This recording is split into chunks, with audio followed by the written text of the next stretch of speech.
as I began to spend those 4 or 5 years praying, meditating, and waiting upon the Lord for hours a day, I didn't try to become an exorcist. I didn't try to heal the sick. I didn't try to preach the gospel or tell people about Jesus or the gospel of truth. I couldn't help it. And people with demons started manifesting in front of me because there was so much light, there was so much of God's presence that if there was anything dark, it would just begin to react. And that's where the first deliverances started happening. I started seeing people get healed. I started being able to read people's mail and know their past, present, and future. And all of this started happening until, I probably personally have done over 100 plus, maybe more, like the movie Exorcist. Like if you actually, it was based on a true story, right? I recently watched the Pope's Exorcist based on Father Amor's. He's said that he's claimed over 200,000 exorcisms. But he was the chief exorcist of the Vatican, of the Catholic Church, and Russell Crowe played him. Anyways, my point with all that being said is the spiritual realm and the spiritual world to me is more real than the world that I'm looking at you with my physical eyes. It's more real than my skin. It's more real than this watch. It's more real than this chair. I've experienced demons, angels, God. I've seen Satan twice, but that is the reality that drives what I do. It's not, I'm just here to be another tech founder to make $1 billion and make the world better. I believe that technology is a tool, it's a apparatus, it's a platform that can do God's will or do the will of evil, do the will of Satan. It's how you use it. Money's neutral, fire's neutral, blockchain is neutral. It's how you use it. So to me, because I've experienced, hundreds of exorcisms personally, in mass crowds when I was a missionary, we would hold 10,000, 20,000, even more in stadium revivals. And when I was like in a Muslim country and other places, we would literally have thousands come to the altar and thousands at a time start manifesting demons, barfing, coughing out blood, eyes turning black. We'd had tents training volunteers to go and physically and spiritually deliver each and every single person. And then I'd have to deal with it personally.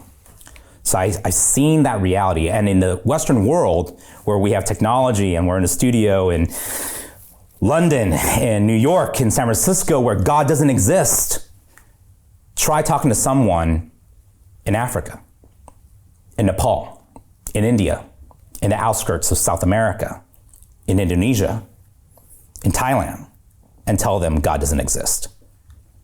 They'll laugh at you because that's their reality, is the local witch doctor or the shaman is the one that gives them medicine, that heals them of whatever it is. Now people will say, maybe it's just in their mind, or maybe it's just mental illness. No. I've seen supernatural encounters and occurrences where people do things that are not humanly possible in front of my face. And so no one can tell me God isn't real. I respect you if you're an atheist, but you can't tell me, to Jaeson Ma, that God isn't real, that angels and demons don't exist, because I deal with them consistently. So for me, I don't want to get too deep into this conversation about that. It's just that they asked me, I was at Chiltern Firehouse, I told you, when I first came to London the other night, and I was with two VC friends, one of my investors, another VC friend, and two private equity friends they brought to the dinner, and it was just a chill dinner, just talking about whatever. And one of the VCs somehow knew about my exorcism minister, deliverance minister past, and she was like, "You have to tell everyone about your exorcism stories." And I'm like, I don't think these two friends are gonna vibe with it. But I told them one story that just happened to me recently. And it was just recent. This is like a few days ago, last week. So, And it wasn't a crazy encounter. It was just something that happened to me that was interesting. The Bible says, Psalm 37:4, delight yourself in the Lord. He'll give you the desires of your heart. So if you find joy in God, he'll love to give you what you desire. So I'd watched this movie, Pope's Exorcist, with Russell Crowe a few weeks ago at my house. That was awesome Hollywood entertainment, but there's also certain things that were actually very real as far as practices that I've experienced. And so in the movie, he has this exorcism kit that he brings with him, the father. And in it, there's, this badass, metallic silver crucifix.